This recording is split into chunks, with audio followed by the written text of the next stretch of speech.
기도하겠습니다. 하나님 감사합니다.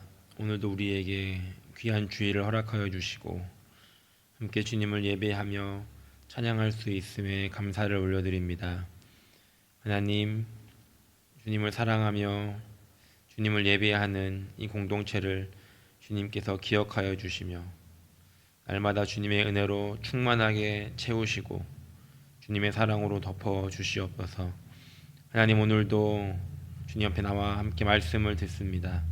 이 말씀 속에 하나님 나에게 주시고자 하시는 하나님의 음성을 듣는 시간 되게 하여 주시고 또 하나님 부족한 입술을 사용하시며 이 시간 온전히 하나님 일하시고 영광을 받으시는 귀한 시간이 되게 하여 주옵소서. 하나님께서 이 자리에 임재하여 주시고 이곳을 지키시고 온전히 이끌어 주시기를 원하고 거룩하신 예수님의 이름으로 기도합니다. 아멘.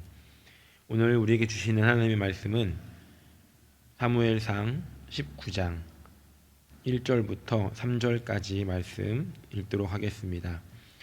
오늘은 19장 전체를 함께 살펴볼 것인데요. 내용이 길기 때문에 1절부터 3절까지만 함께 봉독하도록 하겠습니다.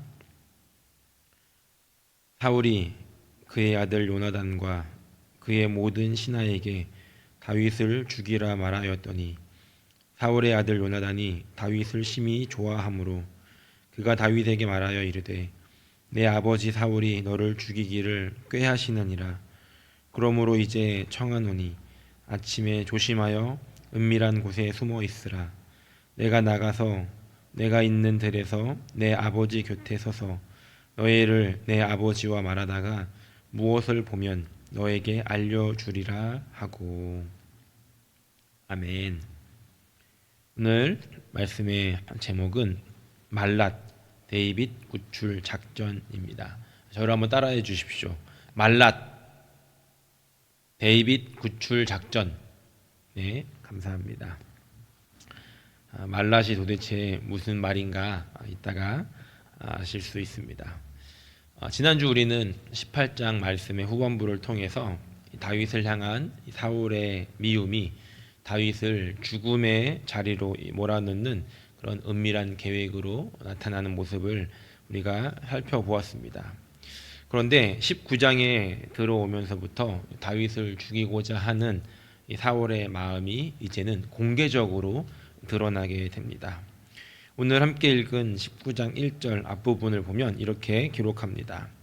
사울이 그의 아들 요나단과 그의 모든 신하에게 다윗을 죽이라 말하였더니 죄명도 없고 이유도 없습니다. 그저 왕의 명령으로 다윗을 죽이라고 이렇게 명령을 내렸던 것이죠. 이후부터 성경에 등장하는 이 사울의 모습은 다윗을 죽이려고만 하는데 혈안이 되어 있는 광인 그 자체의 모습으로 나타나게 됩니다. 그와는 대조적으로 이 사울의 모습과 대조적으로 다윗에게는 하나님의 은혜와 또 보호하심이 끊임없이 공급되어지는 것을 보게 됩니다. 우리가 함께 살펴볼 이 19장에는 다윗을 향한 하나님의 도우심이 다양한 방법을 통해서 나타나는 것을 볼 수 있습니다. 1절부터 24절까지 전체 내용을 우리가 몇몇 구절을 참고해 가면서 살펴보고자 하는데, 특별히 하나님께서 사람을 통해서 어떻게 일하셨는가를 우리가 함께 살펴보며 그렇게 역사하신 하나님을 말씀 속에서 만나보려고 합니다. 먼저 생각해 보고 가야 하는 한 단어가 있습니다. 19장에 4번이나 등장하는 단어인데 오늘 제목에 등장하는 말랏이라고 하는 히브리어입니다. 오늘 말씀에서는 이것을 번역할 때 다윗이 도망했다, 도피했다 라고 번역을 하고 있는 단어인데, 어감상 다윗이 뭔가 도망치고 그 자리를 회피한 그런 느낌이 듭니다. 그러나 이 단어에는 크게 2가지의 뜻을 가지고 있습니다. 첫째는 탈출하다 라고 하는 의미를 가지고 있고, 또 하나는 어디로부터 구해내다, 구출하다 라는 의미를 가지고 있습니다. 그래서 이 말랏이라고 하는 단어에는 구출하다 라고 하는 그런 의미를 가지고 있고, 오늘 말씀의 제목 하나님께서 다윗을 구출하시는 그 모습을 우리가 상기하고자 말랏 그리고 뭔가 좀 있어 보이는 데이빗 구출 작전이라는 제목으로 함께 말씀을 나누려고 합니다. 오늘 말씀에서는 이렇게 일하시는 하나님의 모습을 보고 있자면 다윗이 스스로 탈출하고 도망간 것이 아니라 그를 죽음의 위협으로부터 구출해내고 계시는 하나님의 도우심을 발견하게 되는 것입니다. 그래서 오늘 말씀에 등장하는 이 사람들을 통해서 하나님께서는 어떻게 다윗을 구출하셨는지, 그리고 그 통로가 된 사람들의 모습을 통해서 우리의 삶 속에 적용해야 하는 부분은 무엇인지 함께 생각해 보고자 합니다. 첫 번째 구출 작전, 요나단에 의한 구출 작전입니다. 성경에 나오는 최고의 브로맨스는 바로 다윗과 요나단의 관계일 것입니다. 요나단은 자신이 사울의 뒤를 이어서 왕이 될 수 있는 그런 왕자임에도 불구하고 다윗이 자신을 대신해서 이스라엘의 왕이 될 것을 알았던 사람이었습니다. 요즘 최고의 흥행을 기록한 영화가 있습니다. 혹시 아시나요? 네, 왕과 사는 남자라고 하는 영화인데요. 이 이야기의 배경을 보면 이 왕의 자리, 왕좌를 노리는 사람들의 잔인함과 그로 인해 피해를 본 사람들의 이 비참함을 보게 됩니다. 그런 세상의 기준으로 보면 어찌 보면 다윗은 이 사울 왕가에 있어서 제거순위 1번에 해당하는 사람이었습니다. 하나님의 기름 부으심, 물론 사람들이 알 수 있었을지 모르겠지만 하나님의 인치심도 있었고 또 많은 사람들이 다윗을 따르고 인기가 있었기 때문에 제거순위 1번이었다는 것이죠. 사울은 그것을 알았기 때문에 그렇게도 다윗을 죽이려고 했지만 놀랍게도 정작 차기 왕이 되어야 하는 이 요나단은 자신이 아닌 이 다윗이 왕이 될 것을 알고 있었고 다윗이 바로 이 왕이 될 상이라는 것을 꿰뚫어 보고 있었다는 겁니다. 물론 우리가 다윗과 요나단의 관계 속에서 그 예상과는 다르게 한 가지를 발견하게 되는데 그것은 이 다윗과 요나단의 이 나이 차이가 꽤 많이 났다는 겁니다. 우리는 약간 친구의 느낌으로 가지고 있지만 사실 나이 차이가 꽤 났습니다. 정확한 계산은 어렵지만 성경에 근거해서 보자면 다윗이 왕이 될 때가 30세입니다. 나중 일이겠지만 30세에 왕이 되고 그때 사울의 아들 중 하나였던 이스보셋이 나이가 40세라고 기록을 합니다. 요나단은 이스보셋보다 형이니까 최소 두세 살 정도 차이가 있었겠죠.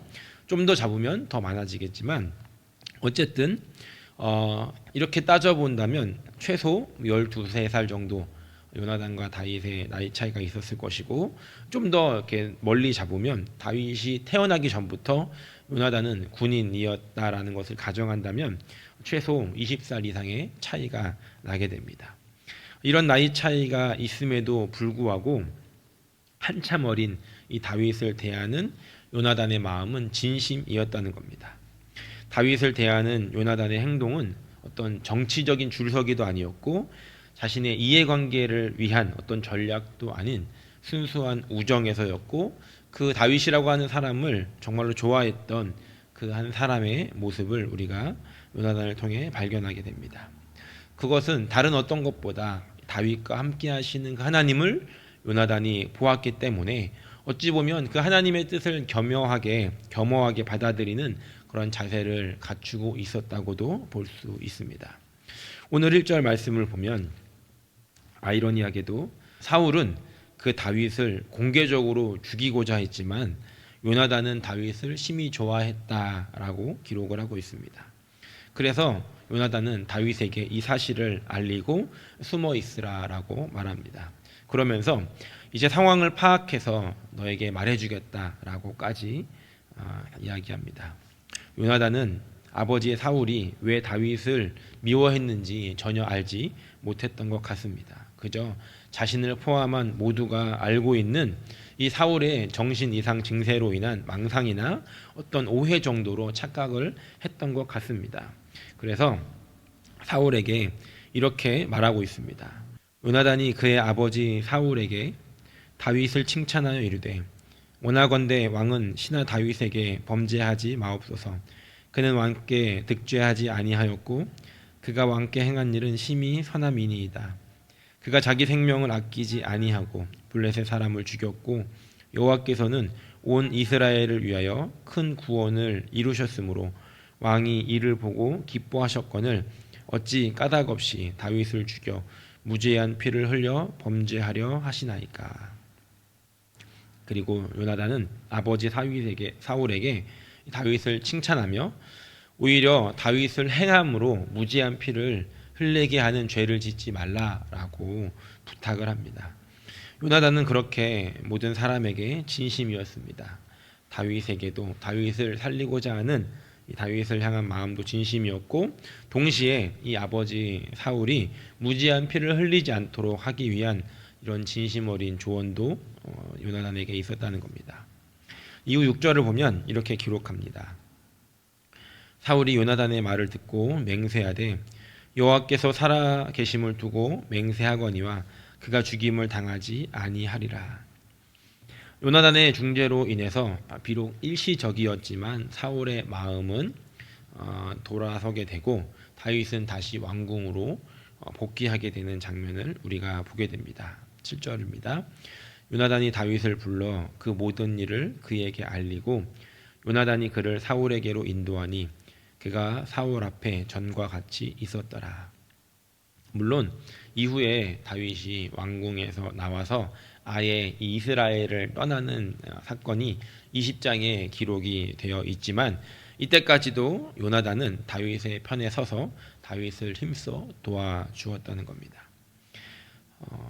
다윗의 입장에서 한번 생각을 해보자면 이유 없이 자기를 미워하고 죽이려고까지 하는 이 사울이 있는 궁에서 이 사울과 함께 지내는 것이 얼마나 힘들었겠습니까? 생각을 해보면 나와 결이 맞지 않는 그런 사람들이 있죠. MBTI도 다 다르지 않습니까?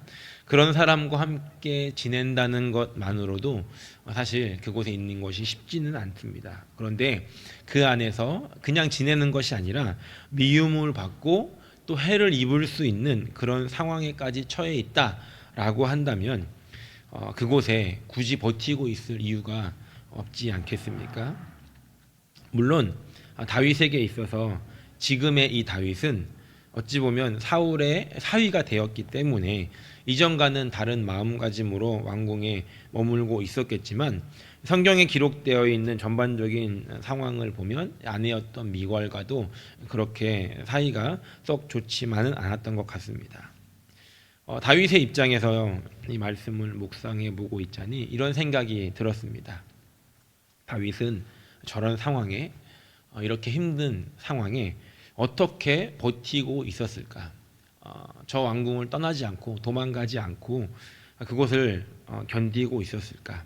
물론 하나님께서 보내신 자리이기 때문에 그렇게 믿고 있었기 때문에 그저 버티고 있었을 것입니다. 성경을 잘 살펴보면 다윗이 스스로 선택해서 이 왕궁을 떠난 적은 없었습니다.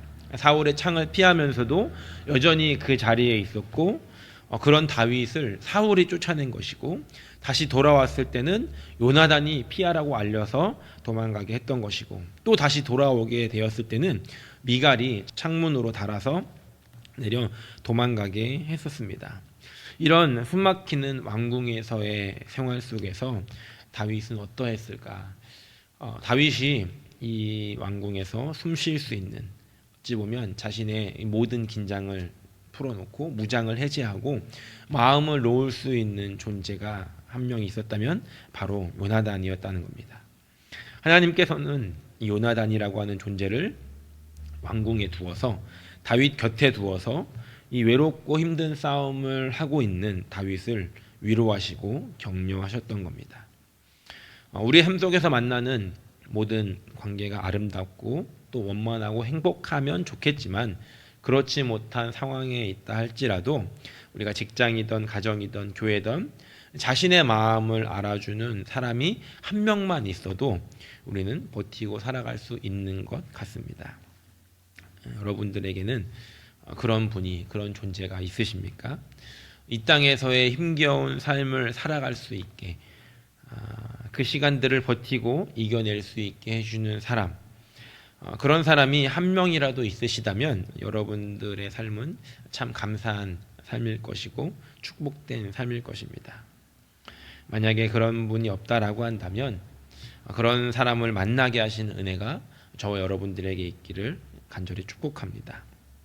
그런데 우리의 소원이 여기서 끝나지 않았으면 좋겠습니다. 주님, 나의 마음을 알고 나를 위로해주고 나를 격려해주는 사람이 격려해줄 수 있는 사람을 보내주십시오라는 것에서 우리의 기도가 끝나는 것이 아니라 여기서 더 나아가는 기도가 있었으면 좋겠습니다. 무슨 말인가?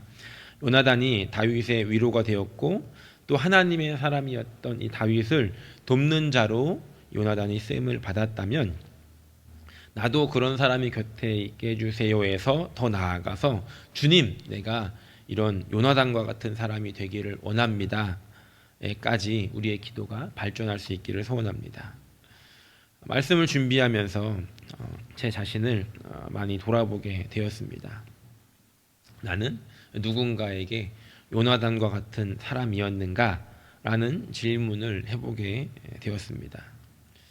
누군가가 저를 그렇게 생각해 주는 사람이 있다라고 한다면 참 감사한 일이겠지만 제 스스로 저의 삶을 돌아보면서 내가 힘써서 마음을 다해서 누군가에게 그런 사람이 되어 주어야겠다라고 하는 그런 생각은 해봤는가라는 질문 앞에서 참 부끄러웠던 저희 자신을 보게 되었습니다. 힘써서 요나단과 같은 자리에 있으려고 하지는 않았다는 것이죠.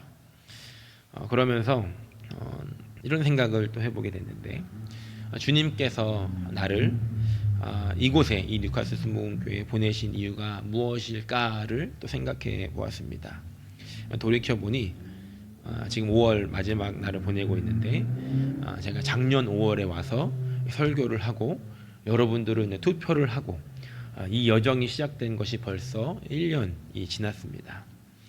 이 즈음에 주님께서는 저에게 이 말씀을 통해서 제가 이 교회와 이 성도님들을 위해서 무엇에 더 마음을 쓰고 더 기도해야 되는지를 가르쳐 주신 것 같다는 생각이 들었습니다.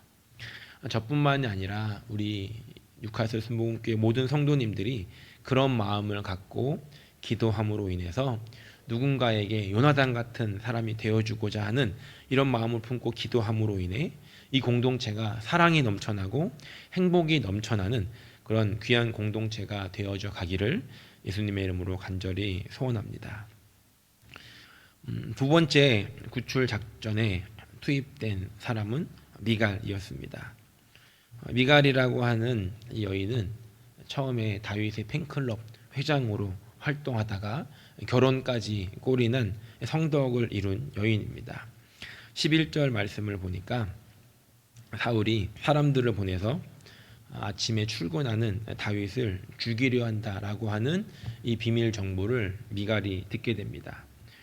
이에 미갈은 다윗을 밤중에 창으로 달아내리면서 피신을 하게 하고 집에 있는 우상덩어리를 가져다가 침대에 놓아서 다윗이 병들어 누워있는 것처럼 꾸미게 됩니다.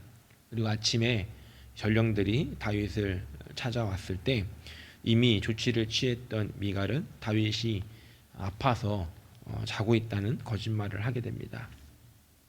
다윗을 잡으러 온 자들이 이 상황을 사울에게 보고하자 이 눈이 돌아간 사울은 그러면 침대를 통째로 들고 와서라도 이렇게 데리고 와야 할 것이 아니냐라는 명령을 내리기까지 합니다. 그리고 다시 찾아간 전령들은 미갈의 속임수를 알게 되고 이유를 묻는 사울 앞에서 미갈은 당황스러운 말을 하게 되는데 17절 말씀을 보니까 사울이 미갈에게 이르되 너는 어찌하여 이처럼 나를 속여 내 대적을 놓아 피하게 하였느냐.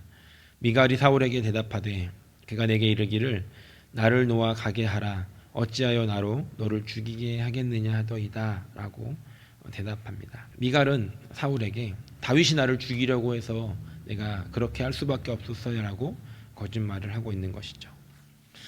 이 장면에서 우리는 두 가지를 생각해 볼 수 있습니다.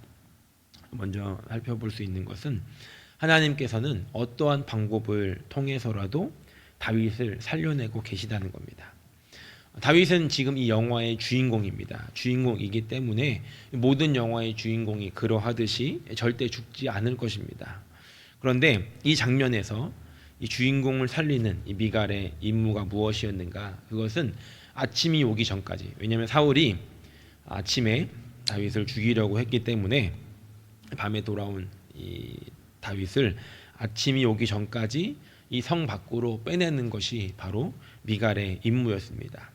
하나님께서는 미갈에게 사울이 다윗을 죽이고자 한다는 정보를 듣게 하셨습니다. 그래서 그 정보를 들었던 미갈을 통해서 다윗을 도울 수가 있었던 것이죠. 이전에는 요나단이 정보를 입수해서 다윗을 피하게 했다면 이제는 미갈을 통해서 그 일들을 하고 계시다는 겁니다. 물론 아이러니한 것은 둘 다 사울의 편에 있어야 하는 요나단과 미갈은 사울의 자녀였다는 겁니다. 그런데 이 둘이 다윗을 살려내고 있는 아이러니한 장면을 우리가 보게 됩니다. 우리는 이 두 장면을 통해서 사울의 자녀들을 통해 이 사울의 손으로부터 다윗을 구하시는 데이빗 구출 작전 말랏, 이것을 이루어 가시는 하나님을 만나게 됩니다. 그런데 이 미갈의 이야기에서 우리는 한 가지를 더 생각해 볼 수 있습니다. 과연 미갈의 역할이 어디까지였을까라는 것이죠.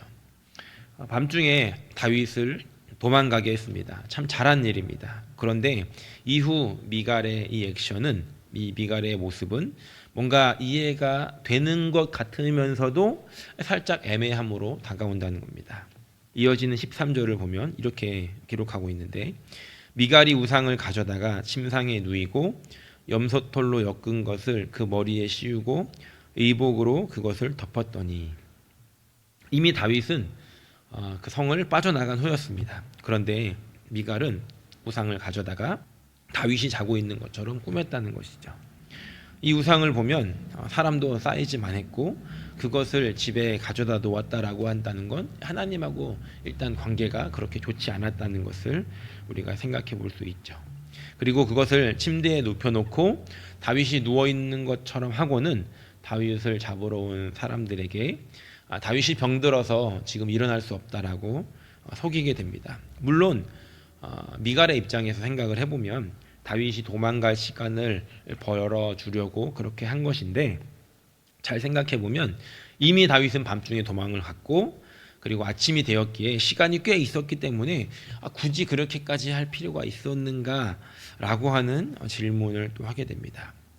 어쨌든 그럼에도 불구하고 미갈은 나름 다윗을 돕고자 이렇게 거짓말을 하게 되었다는 것이죠. 그런데 이후 사울에게 가게 된 미갈은 또 거짓말을 하게 됩니다. 앞서 읽어봤던 17절 후반에 보니까 미갈이 사울에게 대답하되 그가 나에게 이르기를 나를 놓아 가게 하라, 어찌하여 나로 너를 죽이게 하겠느냐라고 다윗이 협박하는 바람에, 다윗이 죽이려고 하는 바람에 내가 다윗을 도망시켰고 또 저렇게 우상을 놓아서 거짓말을 한 것입니다라고 이렇게 변명을 하고 있다는 겁니다. 당황스러운 것은 사울의 반응인데, 사울이 미갈에게 어찌하여 너는 나를 속여서 이런 일을 벌였느냐라고 이야기합니다. 자신은 얼마나 다윗을 속여왔는지는 전혀 생각하지 않고 이 모든 일을 꾸민 미갈에게 오히려 어떻게 나를 이렇게 속일 수가 있느냐라고 말하고 있다는 것이죠. 결국 이 사건을 통해서 미갈이 말했던 거짓말, 다윗이 나를 죽이려고 했기 때문에 이렇게 했습니다라고 하는 이 말을 들었던 사람들에게 다윗은 정말 나쁜 사람이 되었을 것이고, 또 사울에게 있어서는 공주를 위협한 이 다윗을 죽이려는 것이 합당하다는 어떤 명분을 얻게 되는 그런 시간이 되었다는 겁니다. 때로는 살리고자 했던 이 어리석은 거짓말이 오히려 상황을 더 복잡하게 그리고 곤란하게 만들어서 더 큰 거짓말을 하게 되고 결과적으로는 큰 오해를 불러 일으키게 되었다는 겁니다.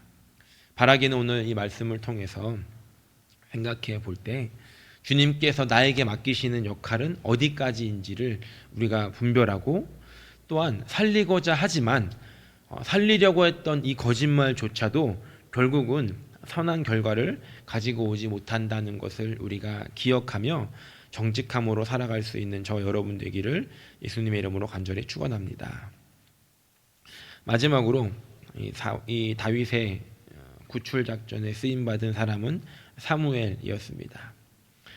18절부터 24절까지의 말씀을 보면 다윗이 사무엘이 있는 라마로 가서 나요시라는 곳에서 함께 지냈다는 것을 알 수 있습니다. 사무엘은 나라를 통치하는 일선에서는 물러났지만 여전히 영향력이 있는 사람이었고, 자신의 고향이었던 라마에서 선지자들을 훈련하고 양성하고 있었던 그런 일을 감당하고 있었습니다. 그래서 다윗이 그 사무엘에게 찾아가서 사무엘과 함께 얼마간의 시간을 보내는 장면이 기록이 되어 있습니다. 그렇다면 이런 질문을 해볼 수 있습니다. 왜 다윗은 사무엘이 있는 곳으로 갔던 것일까? 가족들이 있는 베들레헴으로 가지 않고 사무엘을 찾아갔기 때문이죠. 우리가 알다시피 사무엘은 다윗에게 기름을 부어서 왕으로 삼겠다고 이야기를 했던 그런 사람이었습니다. 다윗은 기름 부음을 받았지만 아직 왕이 되지 않았을 뿐더러 어떻게 보면 왕이 되기는커녕 생명의 위협까지 당하고 있는 이런 상황에서 다윗이 얼마나 혼란스러웠겠습니까? 기름을 부어 주셨으면, 왕으로 정해 놓으셨으면 얼른 이 상황을 정리해 주시고, 아니면 내가 왕궁에서 버티고 있는데 아주 자연스럽게 왕이 될 수 있게 하셔야 되는데, 하나님께서 약속을 하셨음에도 불구하고 결과를 보여주시지 않으니 다윗에게는 참 힘든 그런 시간이었을 것입니다. 그리고 어떻게 보면 왕으로 기름 부음을 받지 않았다면 그저 다윗은 양들과 함께, 가족들과 함께 평안히 살았을 텐데, 그 기름 부음을 받는 것을 통해서 하나님이 왕으로 세우시려고 하는 바람에 자신의 인생이 더 힘들어진 것 같다라고 하는 생각이 또 왜 들지 않았겠습니까? 우리가 신앙생활을 하다 보면 여러 가지 일들을 만나게 됩니다. 그런데 그 가운데 또 힘든 상황을 만나는 것은 우리가 하나님의 뜻이 무엇인지 알 수 없을 때, 하나님께서 약속을 하셨는데 그 약속이 이루어질 것 같지 않을 때, 이루어지고 있지 않을 때, 뭔가 알 것은 같은데 이 기다림의 시간이 너무 길어질 때, 그것들은 우리의 삶을 참 힘들게 하고 어렵게 한다는 겁니다. 그렇다면 그런 시간을 보내고 있을 때 우리는 어떻게 해야 하는가? 오늘 이 말씀을 통해서 생각해 볼 수 있다는 것이죠. 다윗은 그 시간들을 보내고 있을 때, 그 힘겨운 싸움을 하고 있을 때 사무엘을 찾아갑니다. 영적인 회복의 자리로, 다시 그 약속을 되새길 수 있는 자리로 나아갔다는 겁니다. 18절 말씀을 보니까 이렇게 기록하고 있습니다. 다윗이 도피하여 라마로 가서 사무엘에게로 나아가서 사울이 자기에게 행한 일을 다 전하였고, 다윗과 사무엘이 나요스로 가서 살았더라. 여기서 다윗이 도피했다라고 할 때 이 단어가 또 말랏이라는 단어를 사용합니다. 하나님께서 다윗을 구출해서 어디로 가야 할지를 인도하셨다는 것을 우리는 깨닫게 됩니다. 다윗은 가서 그동안 있었던 그 모든 일들을 마치 할아버지에게 이르듯이 사무엘에게 다 고백합니다. 물론 이 말을 들었던 사무엘의 반응이 어땠을지 궁금하지만 성경에는 나오지 않습니다. 한편으로는 인생의 모든 것을 초월한 이 사무엘이 이 다윗의 이야기를 듣고 인자한 미소로 그 투정을 다 받아주고 있었을지, 아니면 그 이야기를 들었던 사무엘이 사울로 인해서 걱정을 했을지 알 수는 없습니다. 하지만 같이 살았다라고 기록하는 이 모습을 통해서 사무엘이 그런 다윗을 다 받아주고 다 품어주고 계속해서 위로하고 치열업 해줬다는 것을 알 수 있습니다. 그리고 이 시간들을 다윗은 사무엘과 함께 보내면서 사무엘로부터 왕이란 어떤 존재인지, 왕으로서 하나님 앞에 어떻게 살아야 되는지, 또 왕으로서 백성들 앞에 어떻게 행동해야 되는지를 배웠을 겁니다. 그리고 기름 부음을 받는다는 것은 무엇인지 이 중요성을 다시 한번 새기면서 자신도 기름 부음을 받았기에 그것이 얼마나 중요하고 또 사울 역시 기름 부음을 받은 존재였기에 그렇게 세워졌기에 그도 소중하게 여길 수 있는 그런 마음가짐을 갖게 되었을 겁니다. 다윗은 이렇게 사무엘과 함께하며 영적인 면, 정신적인 면의 회복을 이루어 갔습니다. 물론 사울의 광기는 멈추지 않고 기어이 다윗을 찾아내고 마는데 20절 말씀을 보니까 이렇게 기록합니다. 사울이 다윗을 잡으러 전령들을 보냈더니 사무엘과 함께 있다는 이야기를 듣게 되었던 것이죠. 그들이 선지자 무리가 예언하는 것과 같이 사무엘이 그들의 소령으로 선 것을 볼 때에 하나님의 영이 사울의 전령들에게 임함에 그들도 예언을 한지라. 사울이 다윗을 잡아오라고 전령들을 보냈더니 오히려 은혜만 받고 돌아갔다는 겁니다. 그래서 사울은 다른 자들을 보냈는데 또 오다가 만나서 예언을 하고 또 다른 사람을 보냈더니 또 그렇게 사무엘 앞에서 예언을 하는 은혜 받고 돌아가는 일들이 발생합니다. 그래서 사울이 이번엔 직접 나서는 겁니다. 은혜 받으러 오는 것은 아니었겠죠. 그렇게 사무엘을 찾은 사울의 모습을 성경은 이렇게 기록합니다. 23절부터 24절입니다. 사울이 라마나요스로 가니라. 하나님의 영이 그에게도 임하시니 그가 라마나요스에 이르기까지 걸어가며 예언을 하였으며 그가 또 그의 옷을 벗고 사무엘 앞에서 예언을 하며 하루 밤낮을 벗은 몸으로 누웠더라.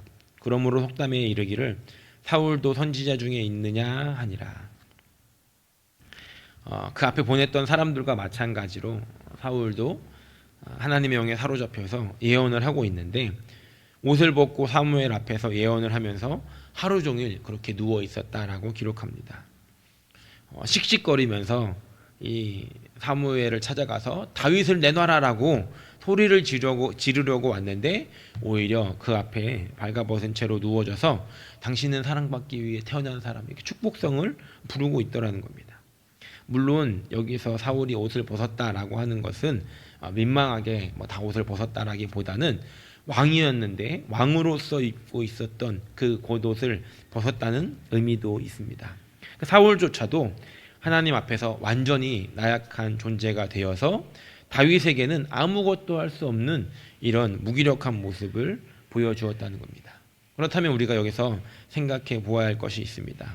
지금 다윗을 잡으려고 온 이 사울이 보낸 사람들 그리고 사울까지도 하나님 앞에 아무것도 할 수 없는 존재가 되어서 그렇게 무기력한 모습을 보여주고 있는 이 모습을 지금 누가 보고 있었는가 하는 것입니다. 물론 사무엘 앞에서 이 일들이 펼쳐졌지만 다윗도 이 상황을 보았습니다. 사무엘을 찾아간 다윗은 지칠 대로 지쳐 있었지만 한 가닥의 희망을 발견합니다. 그리고 가장 중요한 것, 지금 이 모든 상황 가운데 하나님이 일하시고 있다, 하나님이 직접적으로 나타나서 보호하고 계시다는 것을 다윗은 그 장면들을 통해서 눈으로 보고 또한 깨닫게 되었다는 겁니다.